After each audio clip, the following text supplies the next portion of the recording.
wanted to start off by expressing my own gratitude at being invited to Greenacre. I've been a Baha'i since about 1951, and I've never been to Greenacre. This is my first visit. I've always wondered why I've been prevented from coming. You may find out as the morning goes on why I've never been invited before. But I'm glad finally to have made it to this beautiful and historic location and to take part in a conference. I think perhaps the main reason I was never invited before is I never understood any of the subjects that were being presented. And I've begun my work now in this field as it relates to Baha'i activity, and that's probably a good reason to be here.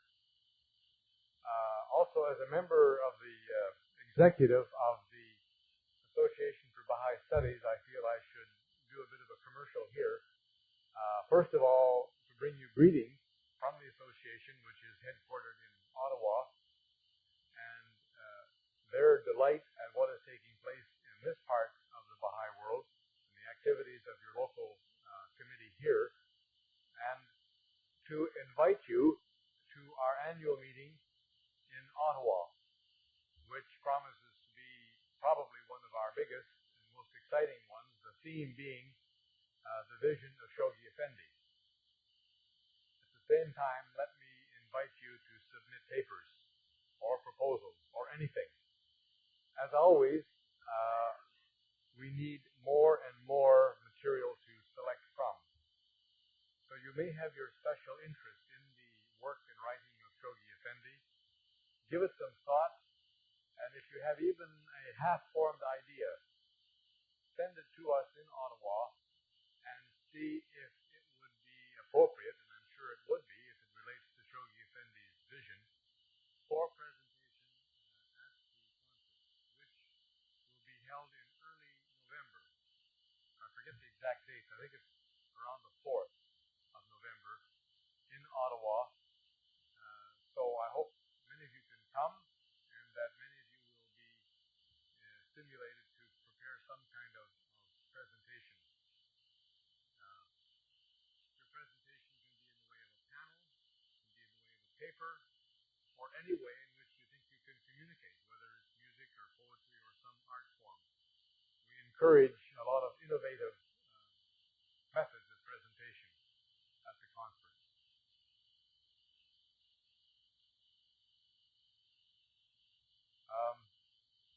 Now to get down to the main subject of our being together here. I'm not going to take any time to remind you or remind myself how important this new theme is in the work of the Baha'is around the world. This has been pretty carefully enunciated and announced through the messages from the Universal House of Justice. We know it's a new departure. We know that we are now ready for it. We know that all that has gone before is, in a sense, a preparation for our showing the rest of the world what the Baha'i faith means in terms of deeds. Our administrative structures, our local assemblies, the auxiliary board, the institution of the counselors are now far more developed and mature, so that instead of investing our time inwardly, looking at our own internal growth and development, which we have done, I think, a remarkably good job with, we now are asked to build on that and direct our energies and our attention to ordering human affairs. What a phrase that is. The House uses that several times. Ordering human affairs. Abdul Baha, in his characteristically accurate but gentle way, in Montreal, spoke when he was there about the world of mankind, and he compared it to a household, which was not very well run. A household is not very well run. It's not equitable. What is needed? He used two very interesting words. He says we lack reciprocity and symmetry. Those are unusual words to begin to use in terms of rural development or household development. think of it in terms of your own household. How are you for reciprocity and symmetry? I think we need a lot of reciprocity in the way in which we manage our own household affairs. And symmetry in terms of elegance, in terms of balance, in terms of design. If you look at the world situation, what we have not got is reciprocity and symmetry. And that's precisely what the Baha'i Faith and its message of spiritual orientation to the world's problems has to announce and pronounce and demonstrate. That's kind of the orientation that we need to take into all of these projects that are before us. There is an abundance of guidance. The House's messages, which I want to review very briefly, and the messages from the Office of Social and Economic Development, leave very little room for doubt. What is needed is the energy and the imagination on our part to implement it, to apply it. There's not much point in waiting for further specifics from the Universal House of Justice. I don't think we're going to get many more specifics. They've given us the guidelines, the principles, the theory, the philosophy, and now they've said to the individuals, to the institutions, how about doing something? I'd like to introduce a very unpopular comparison at this point, but I can get away with it because I'm a Canadian. And here, just for a brief visit, maybe briefer than I planned. Several years ago, I went to Cuba. This was before Americans were allowed into Cuba. Canadians were allowed. And I spent a good deal of time talking to the Baha'i community there and to the non-Baha'i community there. And I think we can learn a lot from other cultures, other movements, other programs in the world. I was very impressed with what they have on every block in Havana. Every block where people live, there is what they call a Committee for the Defense of the Revolution, a CDR. Everybody has to belong. I saw it as kind of an assembly, like a local assembly, or a local community. The CDR also had attached to it what you might call thought police. I describe them as auxiliary board members. Maybe that's not quite accurate. The parallel gets a little rough at this stage. But what was the job of the CDR? The job of the CDR was to take the pronouncements from the Central Committee, which was the Communist Committee, which knew exactly what the objectives were. Again, the parallel is the National Assembly, or I suppose the Universal House of Justice, compared to the central organization of communist planning throughout the world. Now, don't let this parallel get under your skin, because there's much we can learn from it, I think. The principles were very clear. For example, from headquarters in Havana came the pronouncement that women should be more involved in the defense of the revolution. Period. Then it was given to the CDR how to do it. They didn't tell them how to do it or what to do it. The CDR would meet, like us. Our job was to take the principle and the objective and find out ways in which that could be done. Well, in a very rough way, that's much what we've been asked to do by the Universal House of Justice. The goals and the objectives are there. The principles are clearly enunciated. The objectives are clear. What we need to do is find out how that should be done. One of the best examples, the one I like anyway, is the one in China, where they have the same sort of program. Instead of having the CDR, they have the cadres and the groups around the cadres. Word went out from Chairman Mao that everybody should be healthy. That's a good objective. And they discovered that a lot of disease was spread by flies. So what did they do in China? Remember? they killed all the flies. It's a pretty practical approach. Everybody had bottles and jars, and they went and they killed all the flies they could find. And within 2 or 3 weeks, changed the whole environment in which disease was spread. Now, I'm sure when they enunciated that plan, no one knew that that would result. Other communities did other things. They didn't just kill flies. They removed garbage and so on. But I'm mentioning this to remind us of the creative energy that resides in the community and in the individual. The principles which we have before us are far more comprehensive, far more enlightened, far more world-embracing than anything that has come out of Cuba or China. What they have perfected is the instrumentality and the methodology. We've been a little sloppy and a little lazy. We have the best ideals and objectives in the world, God-given, but where we need to perfect our own activities is in how we do it. And if we sit and wait for the Universal House of Justice to guide us hand by hand, step by step, I think the House will be a little frustrated, and we will not be called upon sufficiently to develop our own expertise. So I wanted to mention those parallels, partly to scare us a little bit, because other groups and other agencies are doing a very good job in terms of methodology. We can learn from them, but better still, we can innovate and invent our own ways of responding to the guidance. Let me tell you one story that maybe outlines more clearly for me than anything else as to what this all means, what social and economic development means. About 2 years ago, I was in Ecuador visiting Radio Baha'i in Otavalo.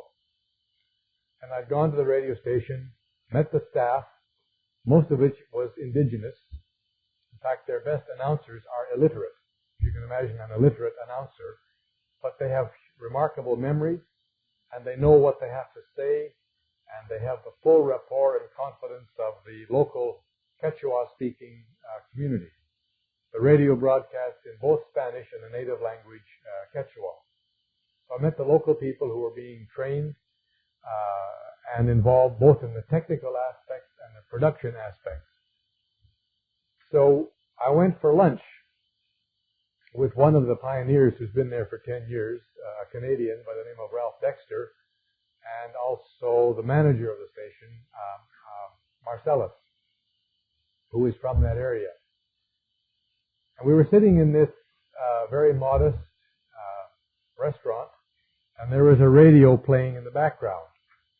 I didn't know it, but it was Radio Baha'i that was playing in the background. And as you may remember or may know, Radio Baha'i plays almost exclusively indigenous music, local music, traditional music, which is very beautiful music. Then it was 12 o'clock noon. So as we were getting ready to eat, Ralph put his hand on my arm and said, "Listen." And then in Spanish came the announcement that it's time for the noonday prayer. Now, all the people in the restaurant were not Baha'is. They were everybody else. But everybody kept quiet. And they listened. First, there was a nice little musical break, introduction. Then there was the noonday prayer said in Spanish, another musical bridge. And then they said, and now the noonday prayer in Quechua. And there was more music. And then came the noonday prayer in Quechua. All of this took about a minute or so. But what impressed me was the respect that the people who were not Baha'is had for this little event. And I began to think of that as a community service, as a very polite and courteous way of introducing to a large population the Baha'i rhythm of life. Now, the radio station also broadcasts announcements about Baha'i activities, also provides information about health, about agriculture, about literacy, about government programs which are for the benefit of the local people. The most important thing about the radio station is that it's totally responsive to the needs of the listeners.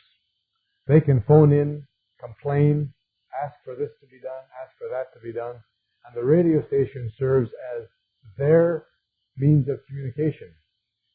Because you must remember that most of the people who listen to the radio station are illiterate. The only way they can get information is through this oral means, either by people visiting them or over the radio station. Is this a spiritual activity? Is that spiritual to be giving information about health? How many people here have ever tried to load a pig onto a cart? Anybody had that experience? Well, it's not an easy job if it's a big pig. It could take you half a day to put the pig onto the cart. Now, the radio station decided that there was a very good way. They had heard from Baha'is in other parts of the world that you can put a pig onto a cart and take it to market. What you do is you put a bag over the pig's head, and that subdues the pig, and you can very carefully and quietly move it onto the cart, saving hours, if not days, in struggling with the pig and catching with the pig.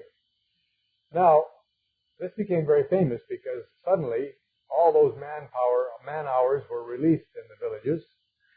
People were able to put the pigs more quickly onto the cart, and Radio Baha'i became known for that message.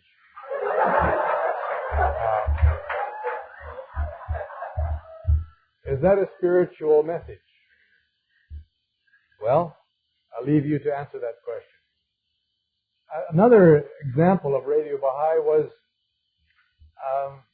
giving information about how you keep your grain from being eaten by all of the worms and various insects. In Ecuador, they simply assumed that you would lose half your storage to insects. You would pile it all in an earthen kind of container, a huge one, and you would know that you would lose about half of that by the time you came to use it. This was just accepted and had been accepted for hundreds of years. They found out through another information exchange service that if you circled that container with ash, none of the bugs would get into it. And so they did that, and this really is, in many cases, a matter of life and death for the people to have that much more grain used. Now, there are dozens of examples like that. Radio Baha'i has not been too proud to give that kind of practical information. There is a van which was supplied as part of the project that goes into the villages. And that van is equipped with a very good sound studio. It records local music because every village in Ecuador has its local band. And they record music and then they play it the next day. But they also interview local people. How are you doing? What's happening? What are your problems?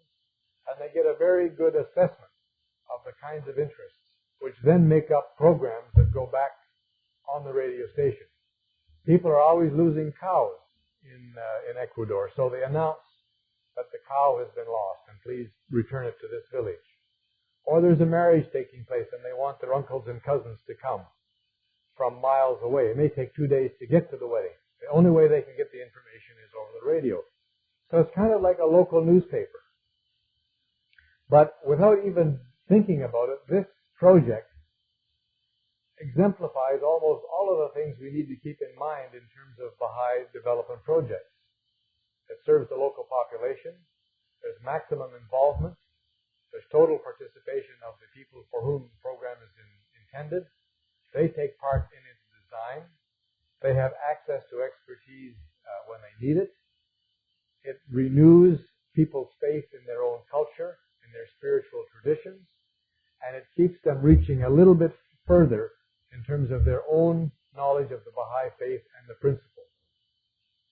Now, maybe we could learn a lot by looking at some examples like that in terms of what we undertake in other activities in the Baha'i world in the way of development.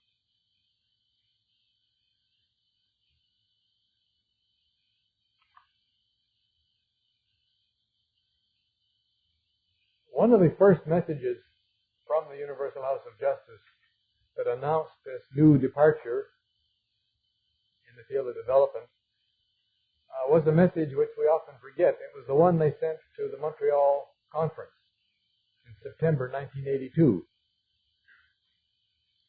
And this was addressed primarily to North American countries, this part of the message.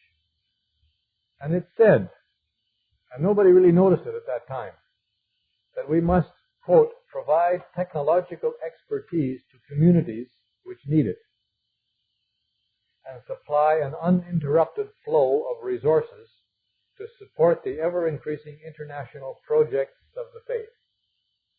That was one of the first signals from the Universal House of Justice that they were beginning to develop this whole project, this whole process, to provide technological expertise to the communities which need it, and to supply an uninterrupted flow of resources to support ever-increasing international projects of the faith.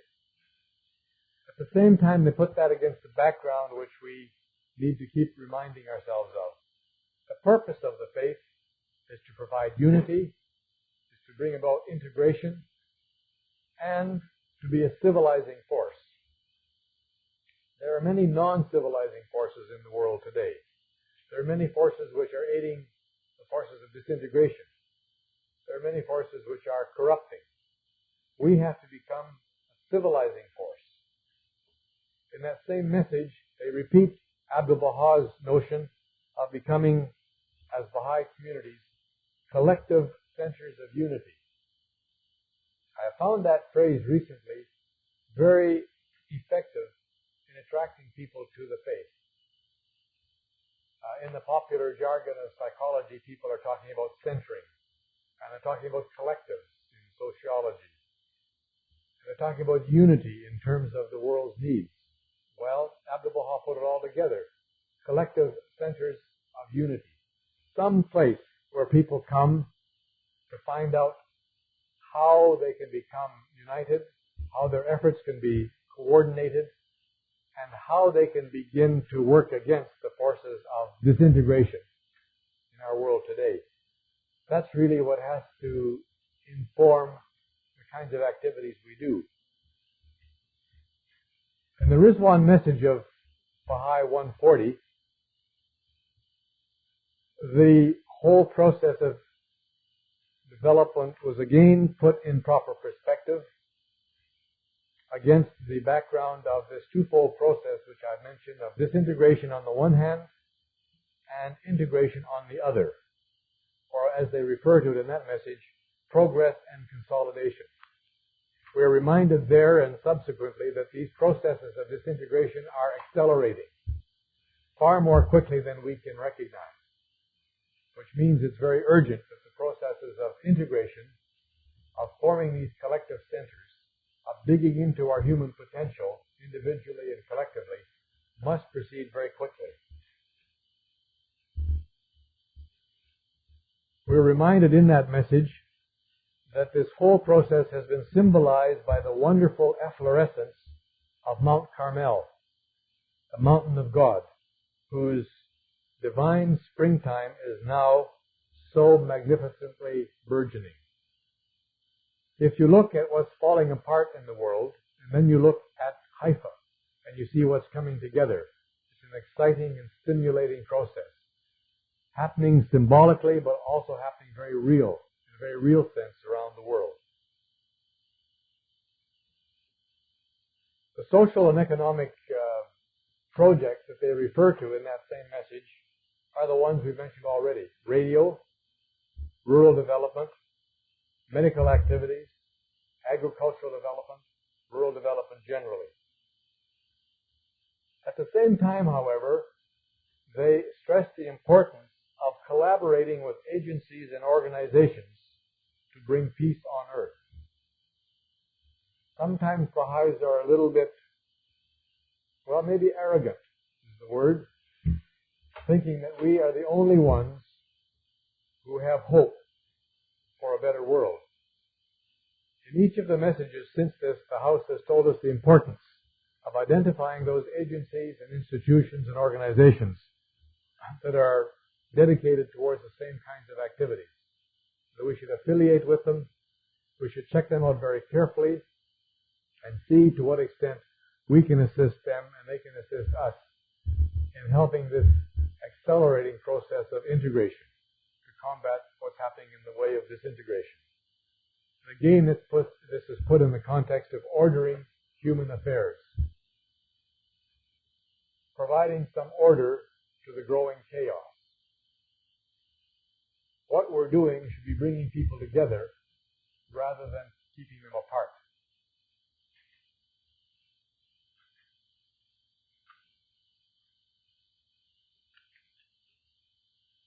There's another quotation I'd like to read from that same letter.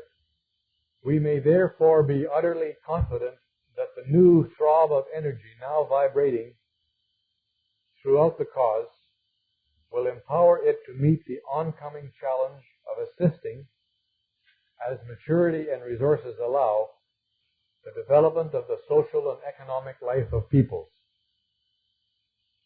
of collaborating with the forces leading towards the establishment of order in the world, of influencing the exploitation and constructive use of modern technology, and in all these ways enhancing the prestige and progress of the faith, and uplifting the conditions of the generality of mankind. Now, if all that wasn't enough, this is all before the October 20th letter. Then they figured we weren't quite listening carefully enough. Then comes the letter of October 20th, which you have in your folder.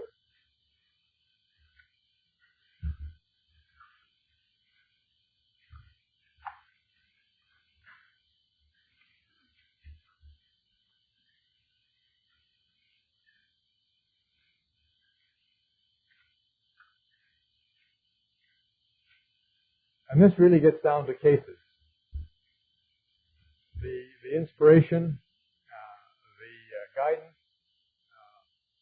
in the letters that I've already referred to have been an attempt to move us into this new consciousness. I suppose many of you are familiar with the notion of paradigm. I'm afraid we have to use it here because it's sort of current. Paradigm is simply a way of looking at the world, or a model. And Baha'is have paradigms too. Most of us grew up in the Baha'i faith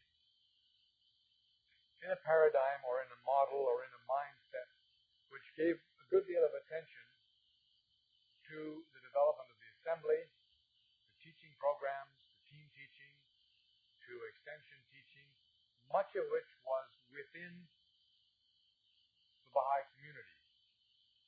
Now that paradigm has been extended and expanded to say, based on that strength, we must now begin to use the teachings of the faith to provide deeds and examples of what we are here for. Many Baha'is feel that the purpose of the Baha'i faith is to form local spiritual assemblies. Having done that, that's it. But what's the purpose of a local spiritual assembly? It's to serve mankind, not just the Baha'is. It's somehow to be sensitive to the needs of that community and show the relevance of Baha'u'llah's message to the needs of the age in which we live. And that takes a real stretching of our paradigm, a real expansion of some of our traditional ways of being a Baha'i. And I think that process really gets underway with that letter of October the 20th. I'm not going to read it all. You can do that yourselves.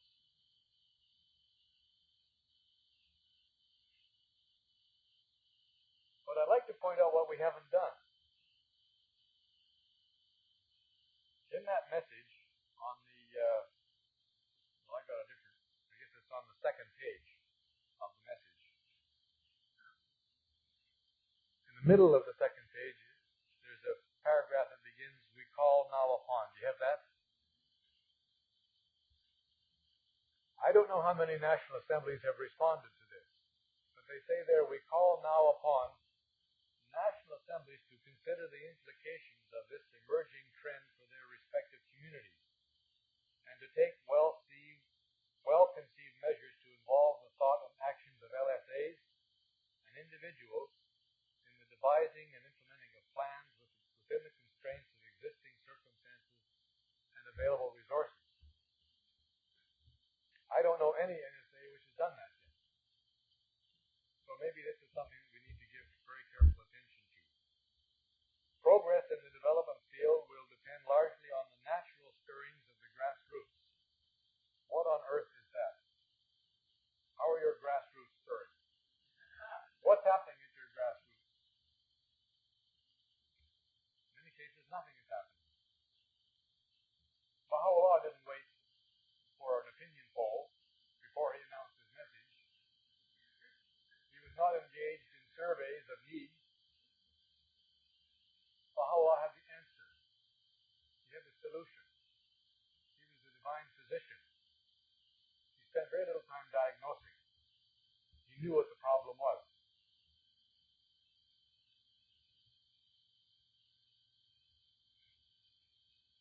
In the process of development, however, we have to kind of trim down or modify the teachings that Baha'u'llah has given us, because they are both program or product and process. And it's the process of consultation and education that brings about awareness in the local communities and releases the creative energy that's in those local communities. It should receive its driving force from those sources rather than from an imposition of plans and programs from the top. Baha'u'llah can get away with it. The rest of us can't. It's so tempting to go into a village and say, obviously what you people need is pure water. And you ask a few people and say, would you like some clean water? They say yes. But you end up doing it. They don't really have any consciousness of what's required. They know what else they know what they want. What the village wants is a soccer field, so they can play soccer. But that's not in your terms of reference. So you say, no, you can't have a soccer field. What you need is an elaborate water scheme to bring water down from the mountains and so on and so on. They say, sure. And so there is a very valid story about a fellow who tried that in Africa. He was a well-trained community development worker with a master's and probably working on his PhD thesis when he went over there. And went into the village. He spent the year winning the confidence of the people because he knew they needed better water. They had terrible water. Children were dying of dysentery and all kinds of diseases such as that. And he kept talking to the head men and to the tribal supporters, saying that, wouldn't it be nice to have water, fresh, clear water? And they said they sure would. But what they really wanted was a soccer field. So reluctantly, he helped them build a soccer field. He brought in a bulldozer from a nearby place, got it all measured out, and they had what they'd wanted for years, a soccer field, because they were good soccer players, and they wanted to play the village down the road because they thought they could beat them. So having built the soccer field after several months of hard work, he said, now, how about getting this water channel from the mountains? And they said, well, that's a good idea, but what we need is a better road so we can get to the nearby village to play soccer with them. So what he became involved in was building a road, 20 miles through the jungle so they could play the nearby village. The road got built, and it had other effects. It improved trade and all kinds of things like that. By this time, 3 or 4 years had gone by, and he still had no water to show the village. And in the meantime, he heard that he was being transferred from that area to an area in another country. I think he was with CUSO, Canadian University Service Overseas. It's like your Peace Corps in the States. So they were very sad because they liked this fellow because he'd got them a soccer field, he got them a road, and they heard he was leaving. They were very sad. So they invited him for a farewell party, knowing he was leaving. But there was an awful lot of activity and busyness before he came because they wanted to give him a going away present. So you know what the present was. It was a water system. Which they had developed, and they showed him all of the channels and so on. And they said, you wanted this so badly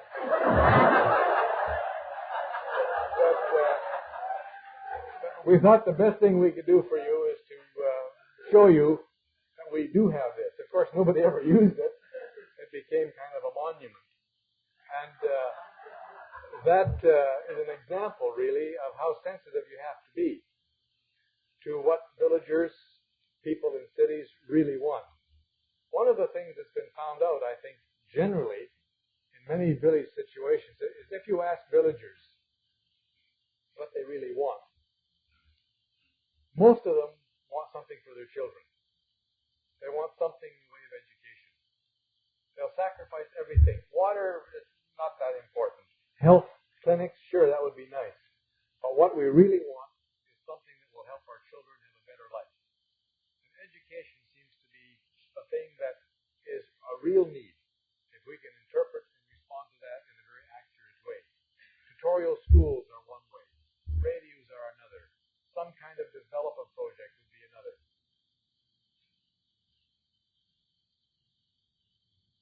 The major task of national assemblies, according to this passage, is to increase the local community's awareness of needs and responsibilities. Well, my friend who was in Africa, he thought he knew what their needs and responsibilities were. They needed water. And he was right, but it wasn't what they really needed. They needed something that would do more for their own self-respect, their own image, their own sense of what was important to them. Now, what they learned, if I can go back to that story, what they learned by building the soccer field and the road was that they could do things themselves. That they had resources, they had imagination, they had energy, which they could then turn to anything. They had developed a skill, a process of collaboration. We also need to guide and coordinate the efforts resulting from such awareness. Already in many of the areas, the Friends are witnessing the confirmations of their initiatives in such pursuits as tutorial schools, the promotion of literacy, the launching of rural development programs, the inception of educational radio stations, the operation of agricultural and medical projects. As they enlarge the scope of their endeavors, other modes of development will undoubtedly emerge.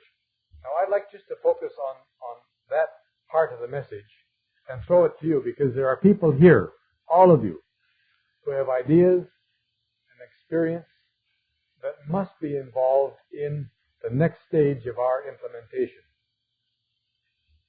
In the middle of that paragraph, it says, the major task of NSAs, therefore, is to increase the local community's awareness of needs and possibilities. My question to you is, how do you do that? If I go into an African village and say, what do you really need? That would be foolish. First of all, who am I? Why should they tell me anything? Where am I coming from? How do I find out what they really want? Somehow that has to emerge from their own process of consultation and awareness. But the NSAs are responsible to increase the local community's awareness of needs and possibilities. If you ask a young child, what do you need? He'll say, a motorbike. So do I go out and buy him a motorbike right away? I could. If I were an indulgent, foolish father, I would do that. But he doesn't know what the range of possibilities are. Somehow I have to let him know what else he could do, what else he could have, what else is available. It's the same with village development. It's the same with development in any part of the world. What is before them? What is it that they really need? What is it good to know? That's a good question to ask from time to time. What is it good to know? it gets people away from a preoccupation with simply material benefits. What is it good to know? And eventually they get around to the fact they want to know who they are. They want to know what they're here for. And it's a very easy trip from that to consider some kind of activity which has a spiritual base and a spiritual significance. Until you start dealing with that kind of central belief in the needs for human development, you deal then only with superficials. I'm delighted to see what's happening in the Club of Rome. More and more their reports are saying that what man needs is a means to develop his human and spiritual potential. Not new dams, not new highways, not new factories only, but where the whole process of growth and development has to begin is man having an understanding of his destiny, of his spiritual nature. And who is in that business? FAO? No. WHO? No. Who's in that business? We are. We have to take confidence in the fact that we are here promoting essentially the message which Baha'u'llah brought to us about our nature, about our destiny as individuals and as a society. But that has to be expressed in ways which are seen to be concrete and visible. The major task then is to increase local communities' awareness of needs and possibilities. And all you methodologists out there should be thinking about that. And then, once you know what they are, that's not enough. How do you guide and coordinate the efforts resulting from such awareness? Those are all you administrators out there. So there's room for all of us with all of our varied experiences.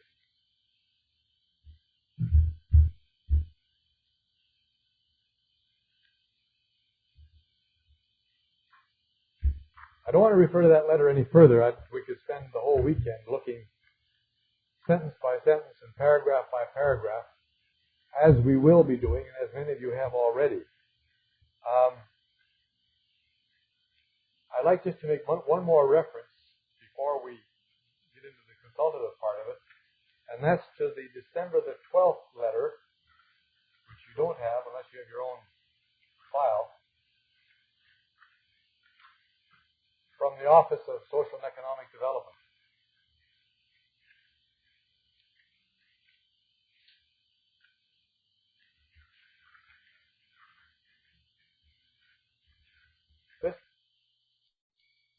This letter came to us from Haifa, from the newly formed Office of Social and Economic Development.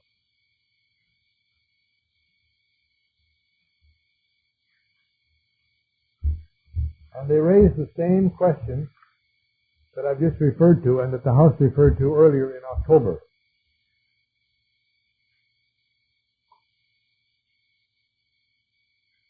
In more detail, they say NSAs may wish to hold conferences at the national or regional level to explain the message from the Universal House of Justice. That's the October 20th message.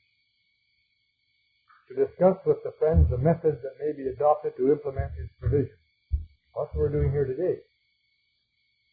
And to encourage them to consider and become oriented to the wider horizons now open before us. So we're engaged in real work here. This isn't just a weekend away, I hope. This is an attempt to look at these guidelines and find out how we can begin to implement them through our NSAs, through our local assemblies, through the auxiliary boards. The Friends at the local level may wish to sponsor a community development seminar or conference and invite Baha'i and non-Baha'i specialists to make presentations on areas of their specialization. There's no reason why we shouldn't be borrowing heavily from non-Baha'i experts. We can learn an awful lot from them in the area of subject matter and expertise. These conferences would raise the prestige of the Baha'i community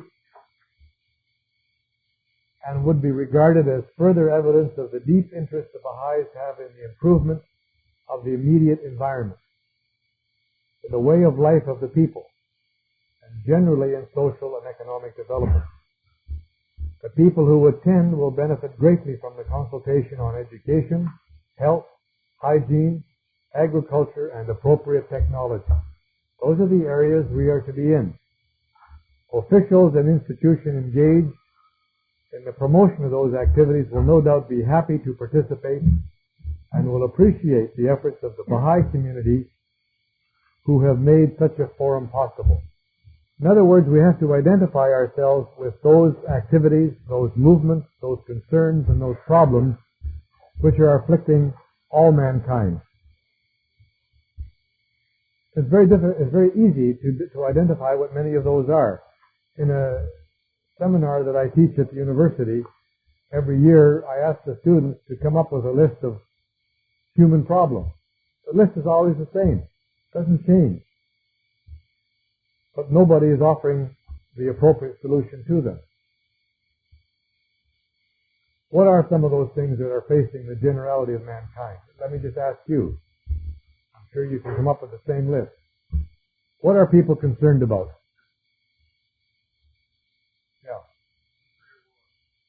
Nuclear war, peace, disarmament. That's a big concern. Have we anything to say about that? Can we sponsor seminars, conferences, and forums that move towards that? Certainly we can. What else? Environment. What are we doing to the environment? What's happening to our ecology? It's a great concern. Can we do something about that that shows our concern about it? Again, the answer is yes, whether it's in North America, South America, Africa, or Asia. What else? Economics. The economic system is, what's the word for it? It's in total disarray. And nothing really seems to be replacing it in a solid way. What can we do to bring attention to the kind of inequalities and inequities that are present? What else? Racial unity, integration.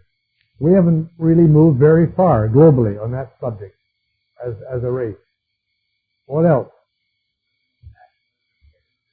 Nationalism is exhausted. We need to now think about global.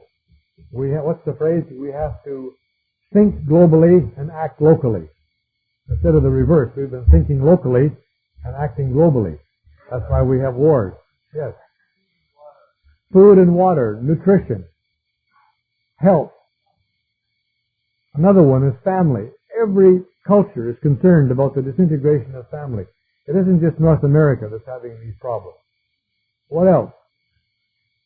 The infrastructure that supports what's happening in society. Another big concern is education. What are we teaching our kids? The question I asked earlier, what is it good to know? Ask your friend that. Ask yourself that. What is it that's good to know?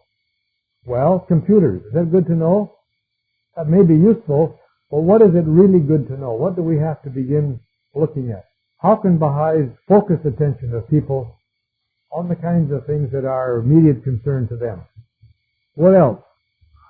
Crime, violence. Well, you've come up with the same list that my students come up with. No matter where that question is asked, people identify the same thing. Now, if those are the problems, if those are the needs of the age in which we live, Baha'u'llah says we should be anxiously concerned about the needs of the age we live in. Focus our deliberations on the exigencies. Okay, what are we doing? Now the House has said, go for it. It said, this is what we need to be doing. Here are the principles. Here is the orientation. This is the spiritual basis of our concern. Now we need to invent and innovate programs, activities, and projects coming as much as possible from the grassroots, using those local resources and those local insights to invent the kinds of solutions that are founded in the writings of Baha'u'llah. And we're the people, whether we like it or not, who have to do it. Nobody else is going to do it. The UN isn't going to provide the answer for us. Ford Foundation isn't going to do it. It's going to be Baha'is like you and like me who are involved in this and experimenting locally in North America and in other countries with these kinds of activities. Yes.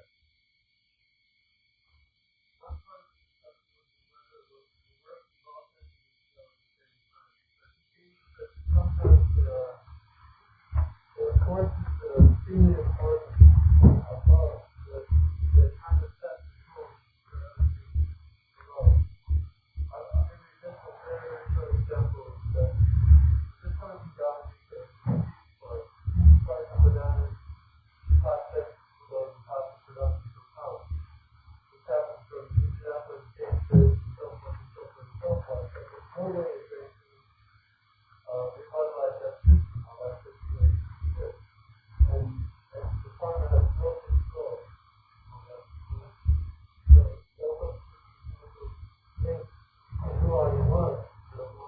That's right. That's right. So we have to do it globally. The only solution, I think, is global. I wanted to leave you with two challenges. They are very explicit in these messages. And one is not easy to address, and that is, what are the distinctive features or characteristics of Baha'i development? Why are we in this field now? Are we just another agency added to the other agencies doing international development?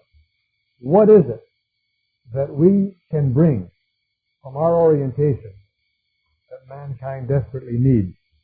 And rather than just leave that with you, I want to try and get a few things on the board right now. This may be the beginning. What is it that makes our approach as Baha'is to social and economic development better and distinctive? Right.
So they put it very simply. They say that the purpose of development is to enhance man's spiritual nature, whereas most development programs are measured in terms of economic benefit, in which the spiritual dimension is simply a tool to reach those economic benefits. And they've turned the whole thing right around and said nothing is valuable in the development sense unless it enhances the Buddhist ideology or the Hindu ideology, or in our terms, the Baha'i standard.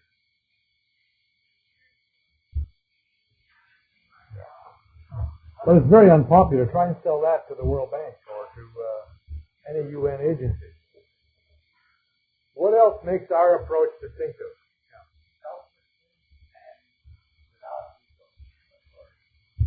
Just like the Christians.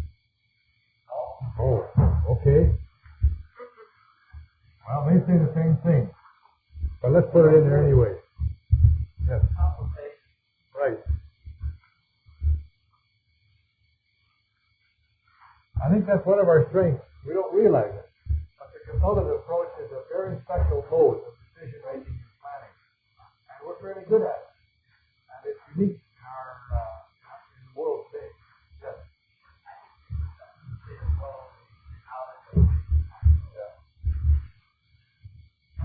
We have a goal and objective, like the Sarvodaya movement in Sri Lanka. Their goals are explicit, and one of the strengths is the clarity of those goals. What's the goal of development in the United States? I don't know. What's the goal of development in Canada? I have the foggiest notion.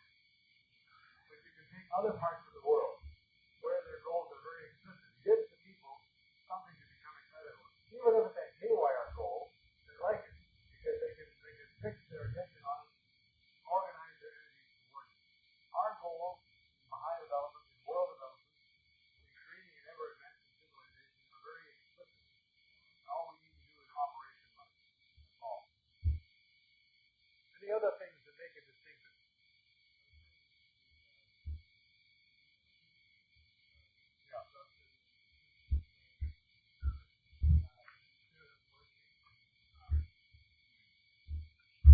have the institutions there. We have the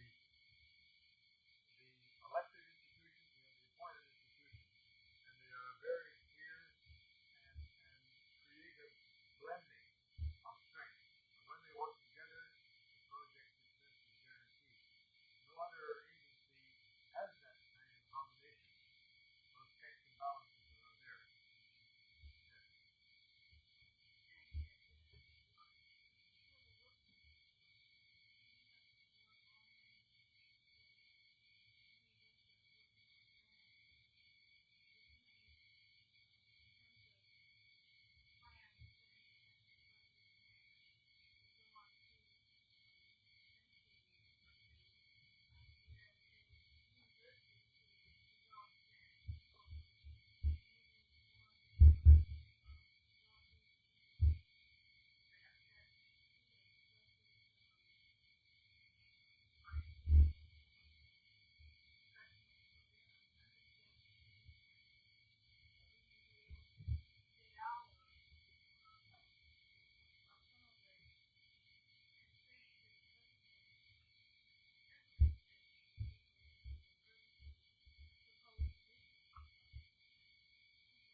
Our programs usually have a long-term objective, and they're integrated.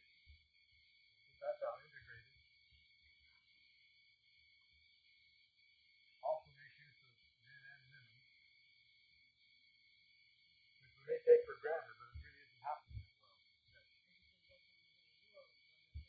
Yeah, that's interesting. We have a worldwide network.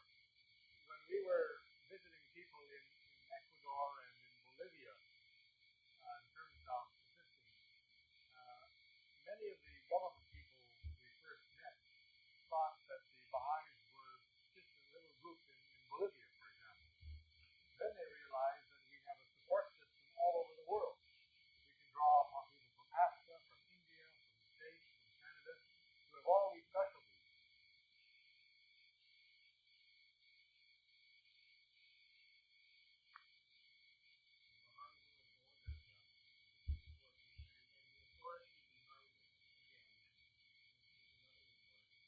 We have a source of authority.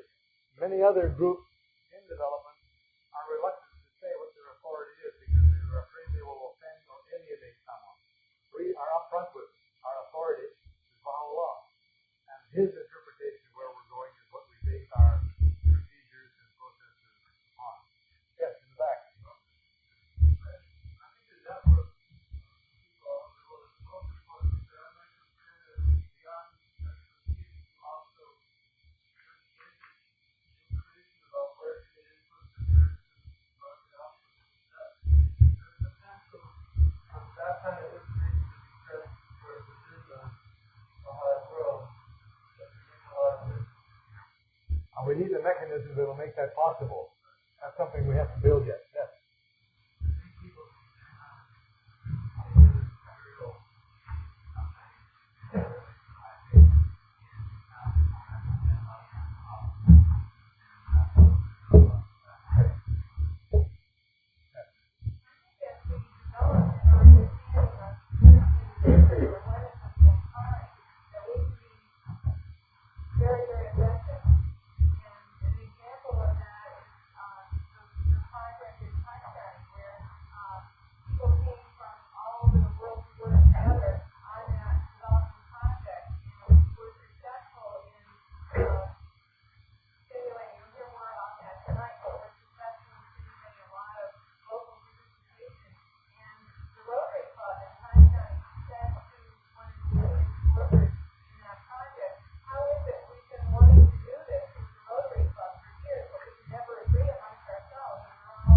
Yeah.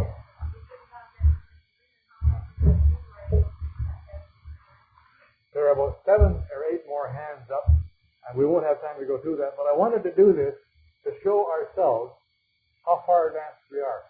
When you say to a Baha'i, what is it that we have to bring to the world, and you look at this list, and you add another 6 or 7, This is a unique and distinctive, comprehensive, and integrated approach to development.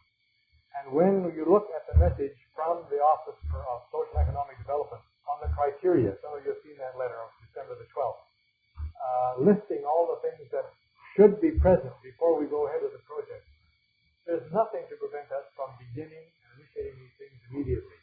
This is what we have to offer. This is expanded in many ways. When you look at all of these and implement them in an integrated way into a development project, we can't help but succeed. And these features and characteristics are distinctive and very powerful when they are introduced into the whole field of international development. So I just wanted to do that to remind us of the strength that we have. We often are far too modest. One final question I want to leave with you, and we won't get into it now, and this is to me the most difficult one.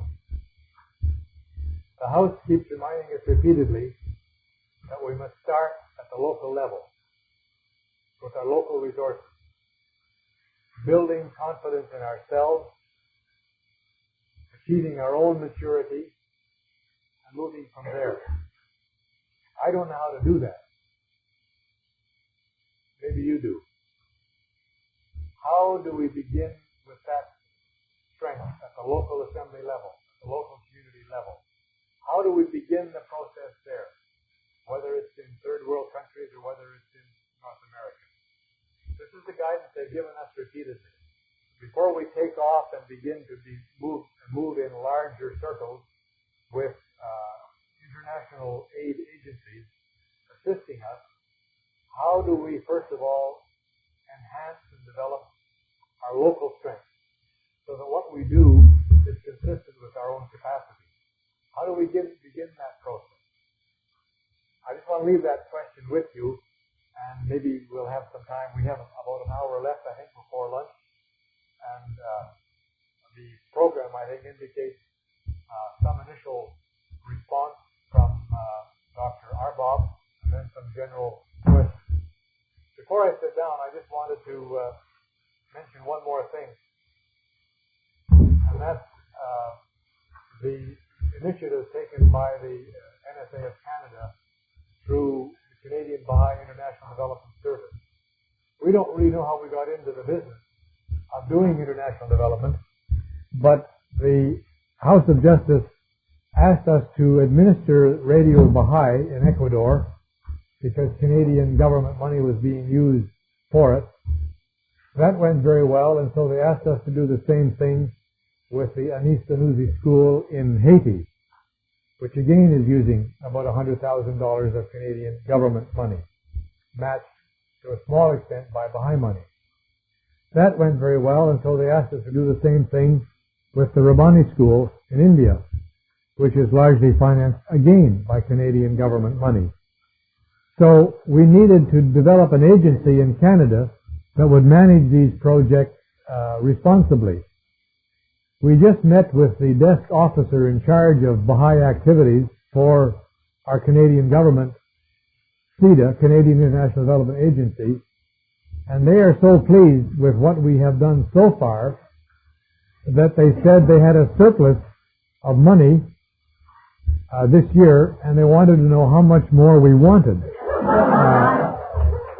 Well, that's it's very tempting, and so our answer was we didn't want any, because it means we have to find Canadian matching Baha'i funds to do it. He said, well, how about if we give you a 3-to-1 match? Our original matching was 1-to-1, 1 Baha'i dollar for 1 Canadian government. Then it went up to 2-to-1 for Haiti. Now they've said they will match us 3-to-1 for any project. Now, this is very nice. However, it's also very seductive and has many pitfalls in it, and it's very tempting to say, fine, give us $500,000 and we will do something in Bolivia, in Peru, we can do something in Uganda, and so on. However, I think as different national communities get into the field of international development, they will find, because we are reliable, and most important, because we have a grassroots organization. We are not a foreign organization going into Bolivia. There are hundreds of villages already there with a structure that many international organizations would dearly love to co-opt for good purposes. UNICEF, for example, would like to ride in on our village network for very worthwhile projects in health. How much should we lend ourselves to that? The House has said to some extent, do it cautiously. Collaborate with these agencies. Lend our support and our facilities where it's appropriate. But this is a whole uncharted sea that we have yet to begin to chart. And though it looks very good for CETA to come to us and say, well, here, you want $500,000? You can have it. What that $500,000 could do if it were dumped on one national community would be ruin that community in terms of their expectations, unwise use of the money, and our embarrassment, perhaps, when we have to go back to CETA and say, whoops, we made some mistakes, or the National Treasurer ran off with the money. We have had that kind of danger to deal with when that sort of temptation is put in front of Baha'i communities. However, it's encouraging to be well thought of. We have to maintain that kind of reputation. I just wanted to repeat those two questions. What are the distinctive characteristics of Baha'i development? And they're something like this. We should put them all together, make them into kind of a guidance manual, which the Office for Social and Economic Development has begun to do and refine. And those become the things that we do when we are involved in development projects locally or internationally. And then the other question, which we might get some discussion about now, I know this is something that Farzan is interested in and knowledgeable about, how do you begin this process at the very local level so that what the Baha'is are doing is consistent with their own understanding and not imposed from abroad, no matter how well-meaning? How do you avoid that being imposed? Like my friend who went to Africa and had all these fine ideas about water, it wasn't what the people wanted.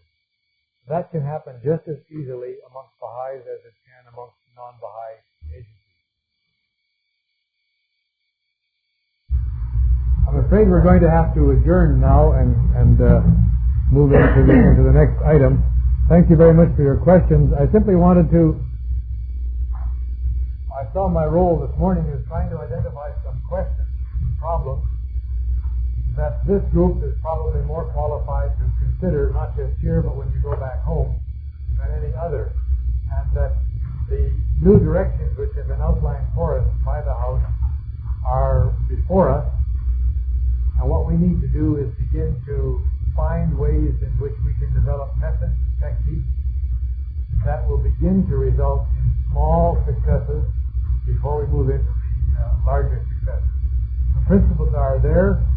These characteristics we've been able to identify in 10 or 15 minutes.